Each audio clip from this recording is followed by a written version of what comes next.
Prepare-se, você vai ouvir agora mais uma mensagem gravada na comunidade evangélica Casa Sobre a Rocha, na voz do pastor Carlos Martins. Quem tem ouvidos para ouvir, ouça o que o Espírito diz às igrejas. Eu queria que você abrisse a sua Bíblia, primeiro em Gênesis capítulo 6.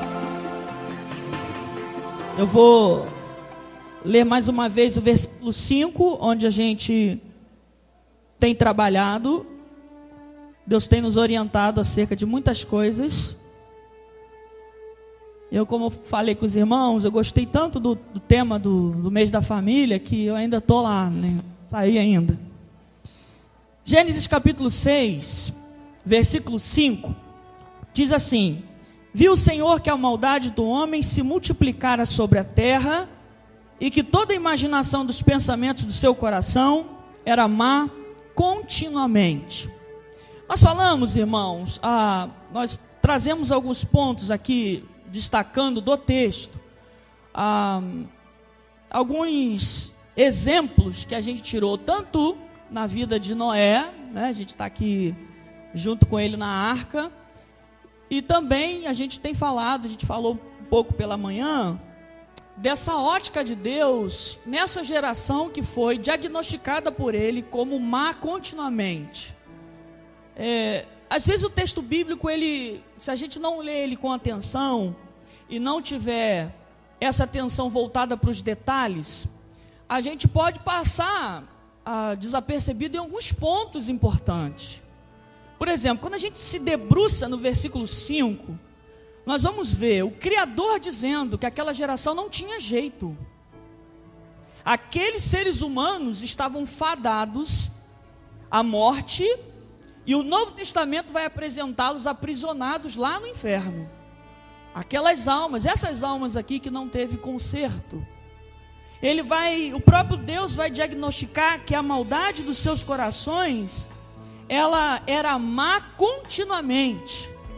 Não tinha intervalos de bondade, mas era má de uma forma constante. Constante. Você pode imaginar alguém mau, constante, que não fale nenhuma coisa boa, que não faça nada altruísta em relação ao próximo? Era essa geração, que também não tinha nada a ver, não tinha nenhum tipo de interesse em conhecer a Deus. E a gente falou que Noé se destacou numa geração completamente corrompida, e Deus deu algumas tarefas que a gente pode pensar que é fácil, mas foi uma verdadeira provação. Por exemplo, nós falamos da ótica de Deus na pessoa de Noé e na figura dele como pai, instruindo seus 3 filhos durante 120 anos, fazendo com que eles acreditassem e confiassem que aquilo que ele ouviu era a verdade de Deus. Já parou para pensar nisso? E a gente até brincou que ser crente na igreja é fácil. Você vê, olha o seu irmão do lado, vê se não tem cara de crente. Olha aí, olha lá, e é crente mesmo, você riu, né? Todos nós temos. Quando você olha para mim, você olha também, aquele cara ali é crente, né? Só que quando Deus nos olha, nos vê, Ele não vê isso aqui, ó. Ele não vê isso aqui. Ele não vê, né, a auréolazinha aqui, aquele ali é quase anjo. Não, ele vê aqui dentro. Ele vê dentro da alma. Coração é alma no original da Bíblia. Ele vê dentro de nós o que está ali. Você imagine uma fábrica, né, de leite. Ele vai entrar dentro da fábrica, lá onde processa para ter o leite, né, aquele leite processado, leite em pó. Lá dentro das engrenagens, ele vê lá aonde nasce os nossos desejos.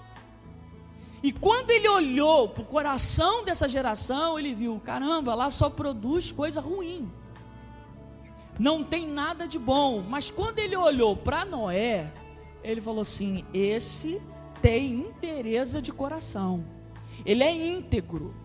E a gente falou que integridade é lealdade, né? Integridade está ligada à honestidade, à honra. Sabe, pessoas que você, assim, acredita tanto que se ela falou que vai, ela vai. Se ele falou que vem, ele vem. Você não tem dúvida disso. É certo. Está certo. não tem meia palavra, ou meias palavras. É aquilo ali, é aquilo ali. Nós vimos isso. Pela manhã, a gente viu que nós também podemos estar incluídos dentro dessa geração maldosa, se a gente não cumprir o nosso papel de cristão, papel de cidadãos brasileiros, cidadãos brasileiros, papel de crente, de servo do Senhor. E nós falamos naquilo em que a gente faz de melhor, naquilo em que as nossas habilidades elas estão patentes para nós, aquilo que nos foi dado. Por exemplo, eu tenho que ser muito mais do que uma obrigação, mas mais para mim é um compromisso ser alguém digno de respeito no meu trabalho. Eu tenho que ser, porque eu carrego o nome. As pessoas às vezes no trabalho não me chamam pelo meu nome, não. Eles me chamam, sabe de quê? De pastor. Já teve coronel pedindo licença: ô pastor, tudo bem? Licença. E eu fico assim: não, coronel, é o contrário, eu que chamo o senhor de senhor, não é o senhor que me chama. Não, né? E ficar aquela coisa toda. Eu não sou coronel, ele está muito acima de mim. Então assim, nós, irmãos, nós falamos pela manhã que se a gente não cumprir o nosso papel fora daqui, sendo ou procurando ser os melhores para a honra e glória de Deus, nós também podemos nos enquadrar na realidade do mundo, que nos trata como estatísticas, não nos trata como seres humanos, nos trata como alguém que possa ser dispensável. E aí que a igreja vai fazer toda a diferença. Já reparou uma coisa? Deus olhou para a geração corrompida, mas dentro daquela geração Ele encontrou um. Tipo assim, Deus olha para o teu trabalho, dentro do teu trabalho tem um monte de pessoas corrompidas, mas Ele olha e vê você. Deus olhou para a tua casa, tem um monte de gente lá corrompida, mas Ele viu você. É desse jeito. A história ela se repete, só muda os personagens. Deus em todo o tempo quer nos usar. Ele quer fazer de nós um instrumento em qualquer momento, em qualquer circunstância, e principalmente para as pessoas que estão, o quê? À nossa volta. Então, se eu não cumpro o meu papel como igreja, eu posso ser enquadrado nessa geração má e perversa que só pensa no próprio umbigo, que só tem valores pessoais e egoístas. Valores pessoais e egoístas. Por exemplo, se fala muito em missões, né? Missionário. Mas será que todos os missionários estão dispostos a estar igual aqueles dois, aquele casal? Você viu ali a humildade, talvez até mesmo a miséria daquelas tribos, mas quando ouviram a verdade, ficaram até mais alegres do que a gente. Foram transformados. Mas poucos querem pagar o preço. Poucos querem. Muitos usam aquele argumento que foi dado pela agência de missões, que rejeitou aqueles dois. Não, se preocupe mais com a sua saúde, com os seus filhos. Aquilo lá não é para você. E eles foram além do que eles estavam dizendo. Então nós vimos isso pela manhã, que nós, se a gente não tiver atenção, nós podemos nos enquadrar nessa geração perversa. Nessa geração que era má continuamente. Eu posso ser um mau profissional. Eu posso amanhã, se eu for médico, se você for médico, enfermeiro, nós podemos ser profissionais, podemos fazer a escolha, ser bons e ser humanos naquilo que a gente faz, ou ser mau, ou ser egoísta, fazer de qualquer jeito. Às vezes um gesto a mais, um sacrifício a mais que a gente possa fazer, a gente poderia salvar mais uma vida. E eu acredito, queridos, que eu queria que agora você fosse para Marcos, capítulo 11. Eu queria dar continuidade a esse entendimento, mas usando esse texto aqui, da onde a gente parou já há algum tempo atrás, eu nem me lembro quando, onde no capítulo 11, versículo 1, a gente vai encontrar um povo também semelhante a essa geração, que passou, a geração que a gente chama geração antediluviana. E em Marcos a gente vai encontrar uma geração que, ao ler, ao meditar, ao ver os exemplos, não vi quase diferença nenhuma. Quase diferença nenhuma. daquela geração lá de trás. O texto, por favor, versículo 1. Quando se aproximaram de Jerusalém, de Betfagé e Betânia, junto do Monte das Oliveiras, enviou Jesus 2 dos seus discípulos, dizendo-lhes: Ide à aldeia que está diante de vós, e logo ao entrar encontrareis preso um jumentinho no qual ainda ninguém montou. Soltai-o e trazei-o. Se alguém vos perguntar: por que fazeis isto? Dizei-lhe: o Senhor precisa dele e logo o mandará de volta para aqui. Então foram encontrar o jumentinho preso junto ao portão do lado de fora da rua e o soltaram. Alguns dos que ali estavam lhe perguntaram: que fazeis soltando o jumentinho? Eles lhe responderam como Jesus lhes tinha mandado e os deixaram ir. Levaram o jumentinho, lançaram sobre eles as suas vestes e nele Jesus montou. Muitos estendiam as suas vestes pelo caminho e outros cortavam ramos de árvores e espalhavam pelo caminho. Aqueles que iam adiante dos que seguiam atrás clamavam: Hosana, bendito o que vem em nome do Senhor. Bendito o reino que vem, o reino do nosso pai Davi. Hosana nas maiores alturas. Jesus entrou em Jerusalém e foi ao templo, tendo visto tudo ao redor, como fosse já tarde, saiu para Betânia com os 12. Agora pula comigo lá para o versículo 15, por favor. Ao chegarem a Jerusalém, Jesus entrou no templo e começou a expulsar os que ali vendiam e compravam. Derrubou as mesas dos cambistas e as cadeiras dos que vendiam pombas. Não consentia que ninguém carregasse qualquer mercadoria pelo templo e os ensinava dizendo: não está escrito: a minha casa será chamada casa de oração para todas as nações? Mas vós a fizeste covis de ladrões.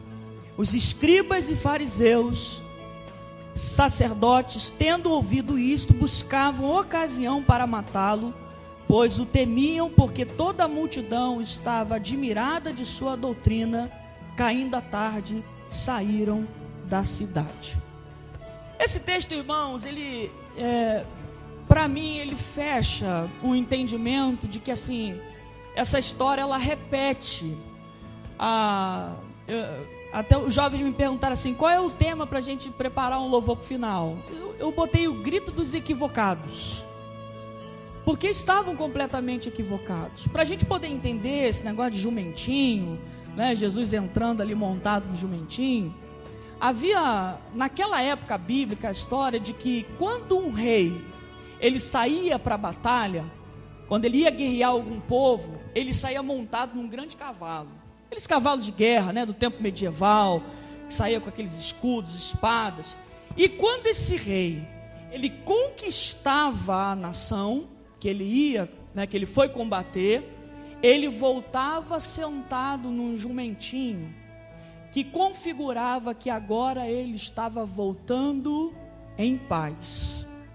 Dá para a gente, por exemplo, entender por que Jesus estava agora se encaminhando para Jerusalém, sentado num jumentinho, né, que ele já havia preparado com antecedência, e todos aqueles que estavam à sua volta clamando: Hosana nas alturas, esse aí é o filho de Davi, etc, etc.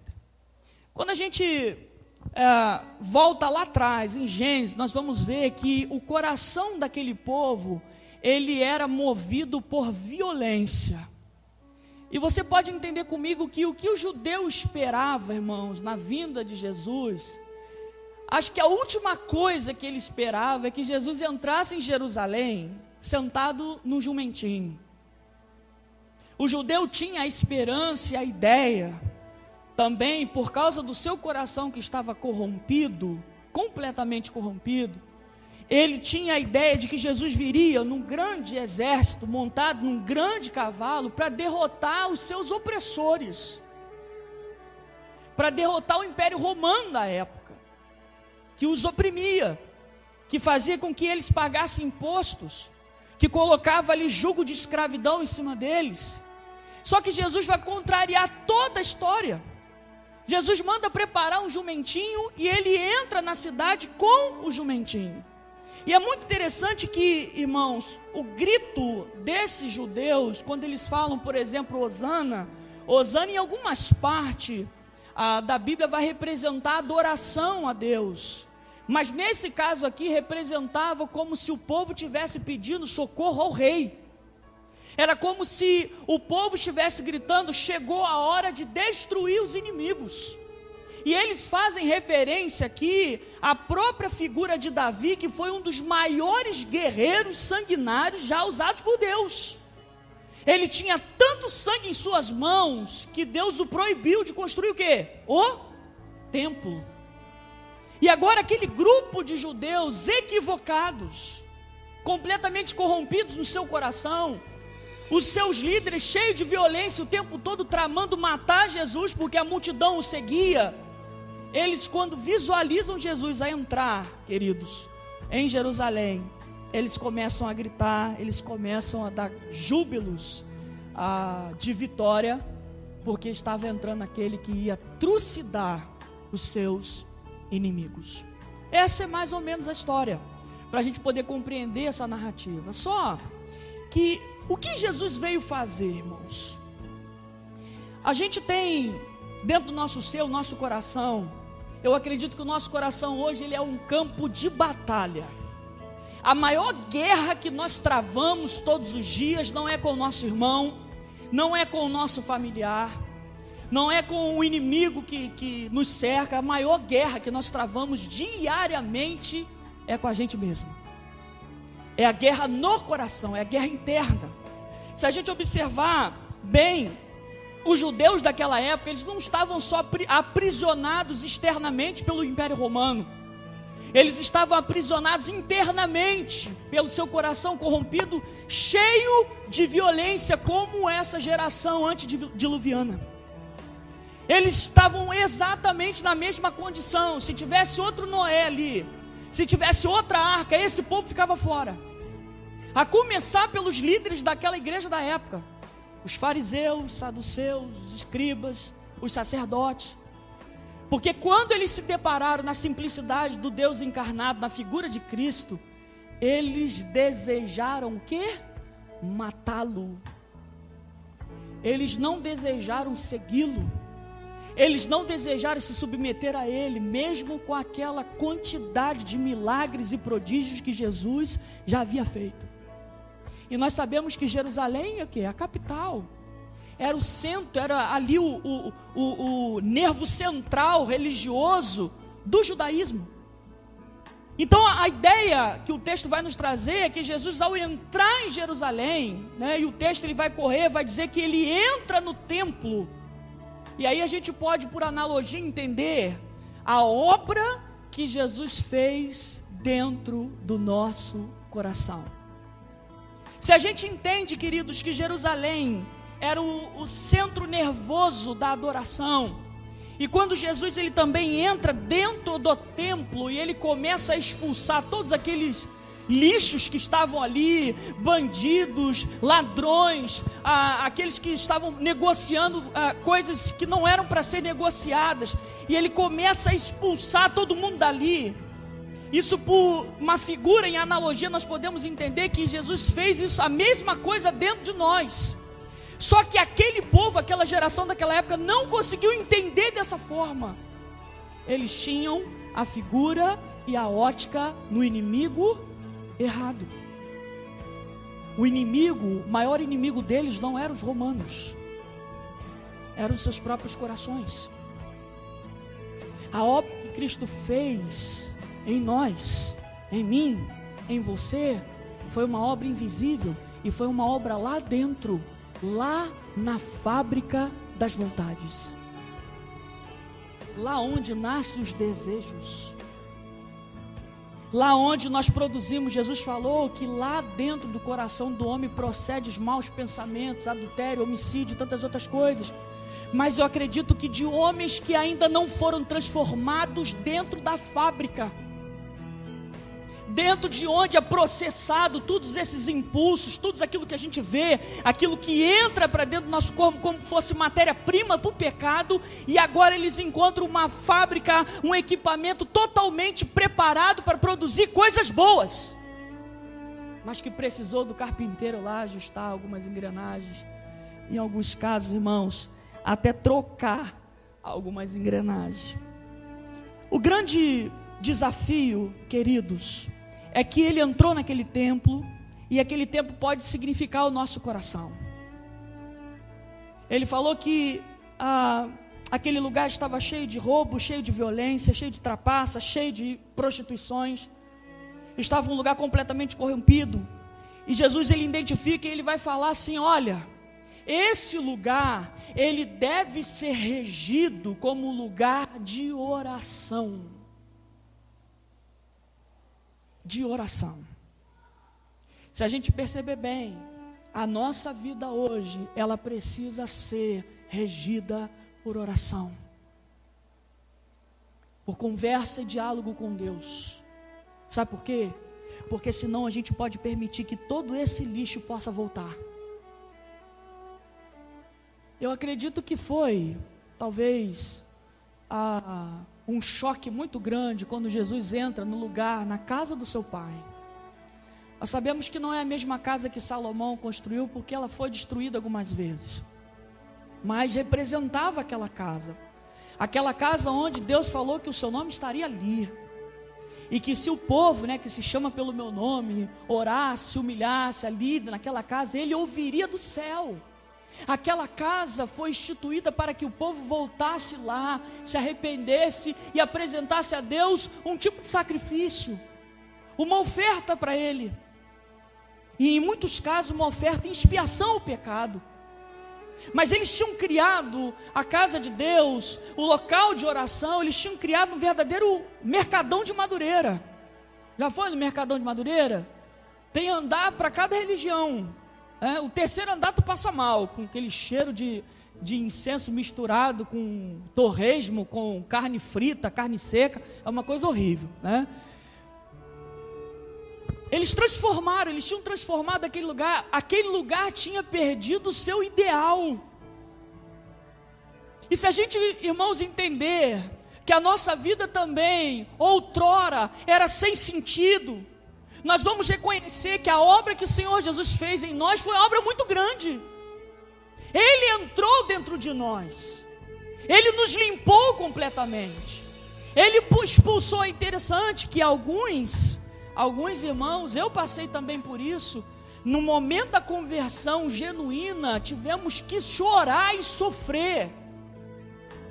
A ideia aqui, de Jesus, bicar tudo, jogar tudo para fora, a ideia é que na nossa conversão, nós também perdemos os nossos pseudos amigos, que se diziam amigos, mas depois viu que a gente estava do outro lado, já se afastaram de nós. Alguns perderam algum tipo de benefício financeiro, porque agora estava vivendo dentro da legalidade. Sabe, se a gente entender bem, a gente observar bem, nós realmente fomos podados e transformados. Mas há uma necessidade, irmãos, de que essa limpeza que Ele fez em nós, ela precisa ser nutrida. O nosso coração, se nós não vigiarmos, ele pode voltar a ser esconderijo do mal. Ele pode voltar a ser o local de salteadores. Ele pode ser um local agora de maquinação do mal. Pessoas maliciosas. Pessoas que trabalham em prol de si mesmas. E aí a gente pode se enquadrar igualzinho nessa geração.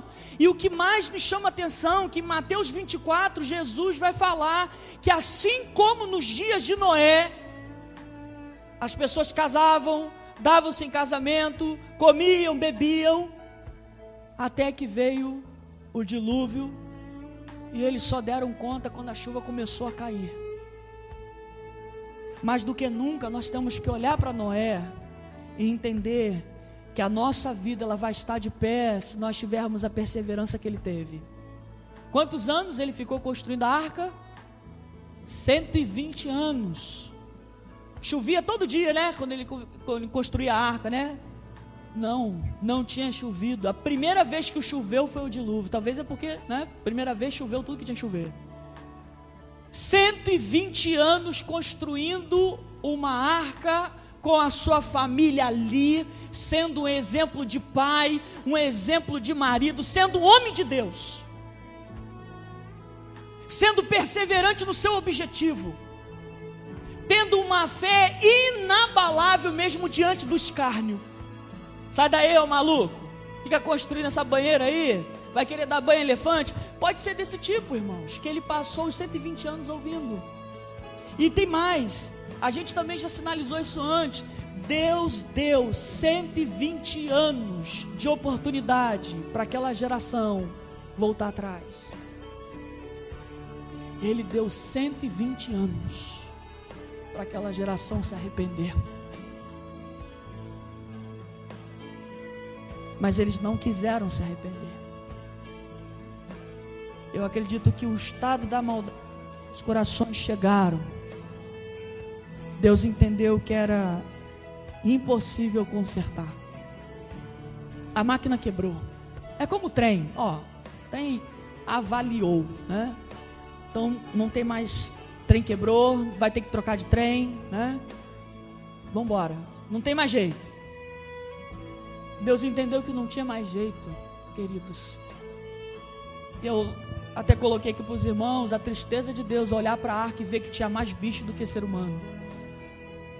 Mas eu também penso, queridos, que na nossa geração, acredito eu que também não vai ser muito diferente. A Bíblia vai dizer que muitos são chamados e poucos escolhidos. A Bíblia vai dizer que o caminho, a porta é estreita, mas muitos têm entrado numa porta larga.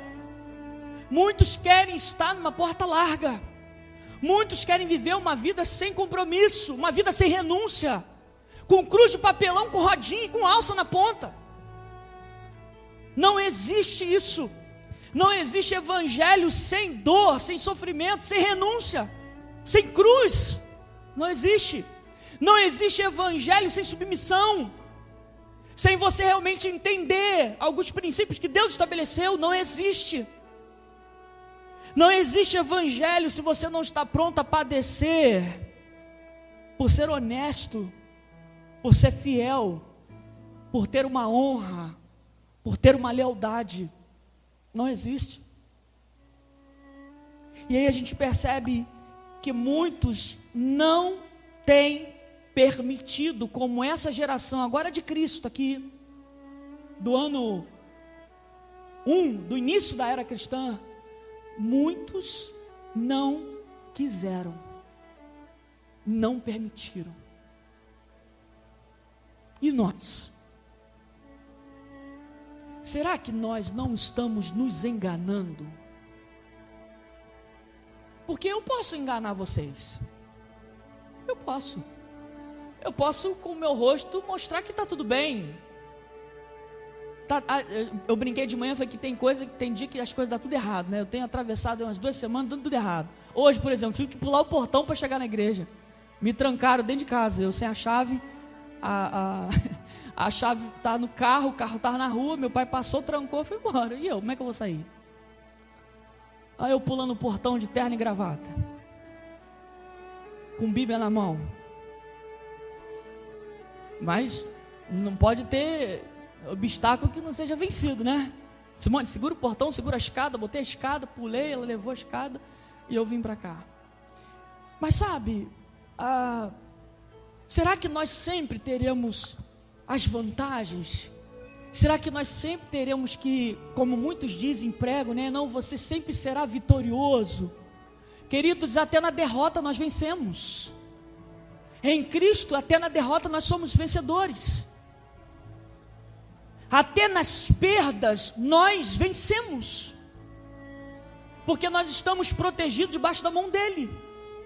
Mas o que nós não podemos permitir é que todo esse lixo que Jesus, ao entrar no nosso coração, ele limpou, nós venhamos permitir que esse lixo volte e se estabeleça dentro de nós.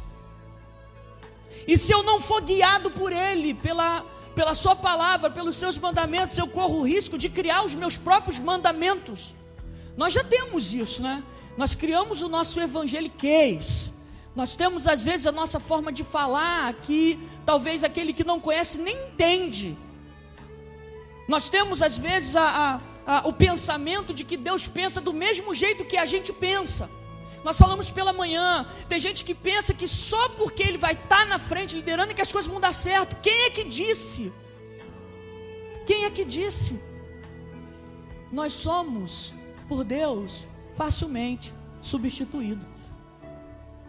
A glória não está em nós, a glória está nele. É Ele que dá, é Ele que tira, é Ele que chama, é Ele que supre, é Ele. Então nós somos instrumentos dele.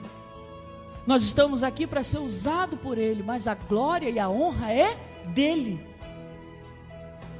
É do seu filho, que 2000 anos atrás estava pendurado nessa cruz.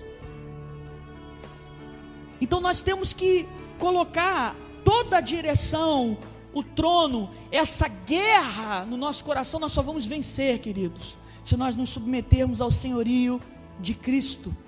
Nós não podemos de maneira nenhuma voltar a permitir que o nosso coração seja abrigo do mal. Nós temos que expurgar isso, porque agora é com a gente. Paulo vai falar que nós devemos abrir mão, tirar todos esses desejos da carne. Nós devemos mudar. Romanos 12 fala que nós temos que mudar a nossa forma de pensar. Mudar a nossa forma de pensar. E só temos um jeito de mudar a forma de pensar, é nós mergulharmos dentro da Bíblia, mergulharmos dentro da palavra de Deus, deixar esses ensinamentos ocuparem o lugar que outros ensinamentos errados dirigiram a nossa vida. Do contrário, queridos, nós vamos chegar ao momento em que o nosso coração está exatamente do jeito que esse templo estava antes de Jesus entrar, completamente contaminado. E aí é um grande perigo, porque a gente já começa a andar sem rumo. Eu estou indo, mas eu não sei para onde eu vou. E eu posso estar indo em direção ao abismo. E eu posso ter muita gente gritando: não vai para aí, não faça isso. Mas eu também fico surdo,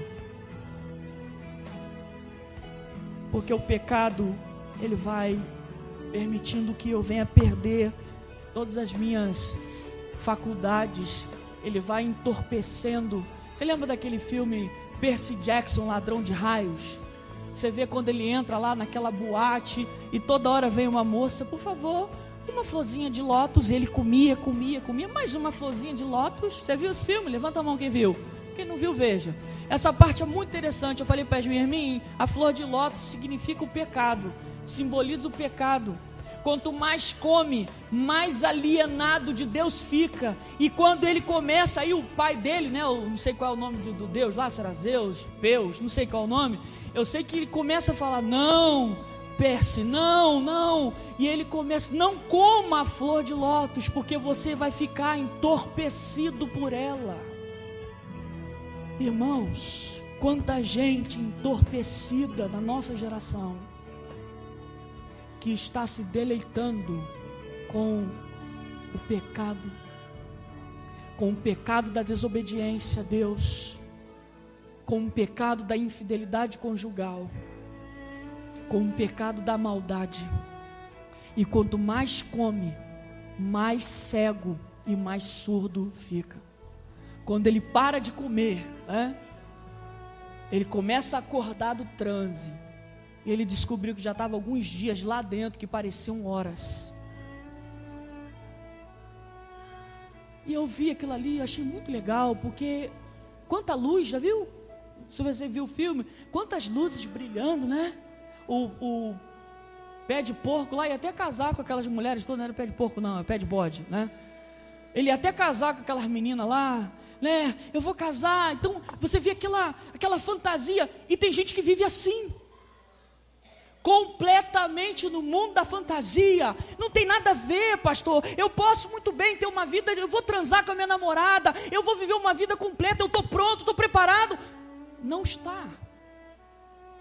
Não, eu não preciso da igreja para nada, eu não preciso ser crente, estar dentro da igreja. Quantas vezes eu já ouvi isso? E eu falo, ó, você precisa muito. Não é a igreja que precisa de você, não, é você que precisa da igreja. Porque se você se afastar da igreja, você vai morrer. E muitos irmãos pagaram para ver e morreram literalmente 2 vezes, espiritualmente e fisicamente. E é muito triste a gente estar no sepultamento assim, né? Ó, quer falar alguma coisa, pastor? Não. Ah, o senhor não quer falar? Não. O que eu tinha para falar para ele, eu falei quando ele estava vivo. Agora eu não quero falar. Eu devo sepultamento que eu fiquei mudo. Não quero falar. Não quero falar. Não tenho o que falar.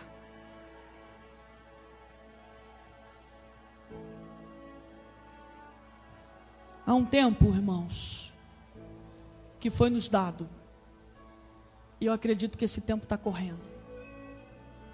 Vai chegar um tempo em que essa campainha vai tocar, e vai aparecer para nós, ó, fim de jogo, terminou o seu tempo, o que tem preparado. Queria que você ficasse de pé, por favor. Feche seus olhos, por favor. Jesus veio na nossa vida, irmãos, e nos revolucionou. Feche seus olhos.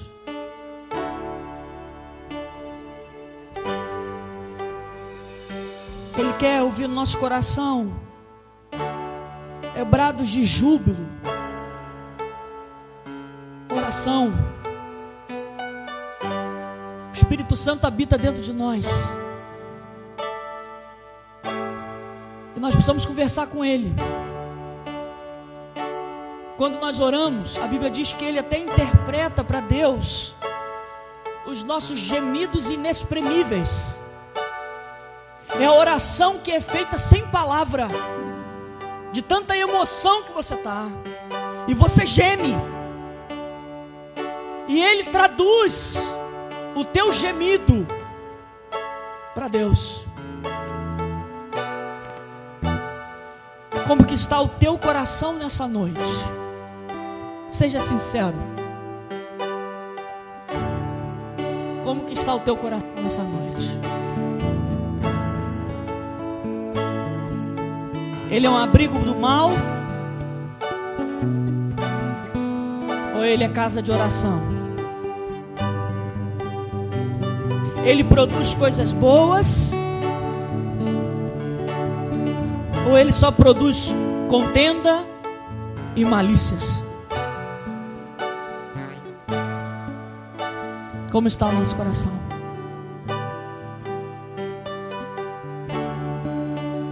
Vamos orar, queridos. E se você entende que você precisa de ajuda no seu coração, gostaria muito que você colocasse a mão nele, no seu coração, e você orasse ao Senhor, pedindo: Senhor, entendo que a minha casa, ela está suja. O meu coração tem abrigado pecado, Senhor. O meu coração tem sido esconderijo para o mal. Na verdade, eu ainda não permiti o Senhor entrar no meu coração e fazer uma limpeza completa. Se o Senhor Jesus voltar hoje, eu não vou para o céu.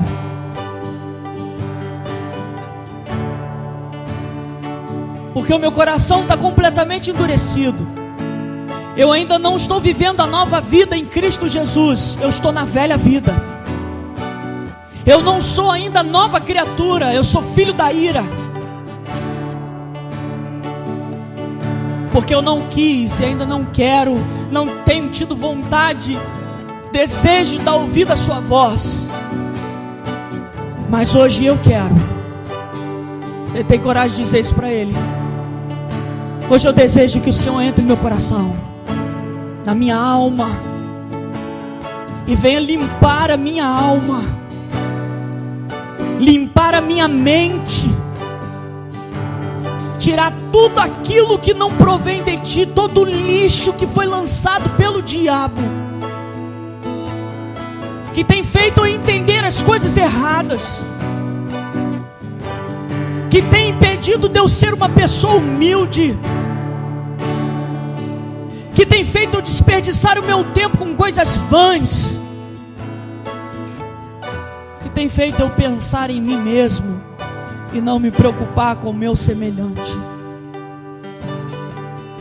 Você tem coragem de dizer isso para Ele? Dizer: Senhor, meu coração ainda está insensível. Existe uma casca grossa no meu coração que precisa ser removida. Remove essa casca hoje, Senhor. Diga para Ele, irmão. Em nome de Jesus. Você acabou de ouvir mais uma mensagem de Deus, do pastor Carlos Martins, pastor presidente da comunidade evangélica Casa Sobre a Rocha. Nossos cultos, todas as quintas e domingos, às 19 horas. Local: Cooperativa 79, Conjunto Betinho, Vila Kennedy. Você é nosso convidado.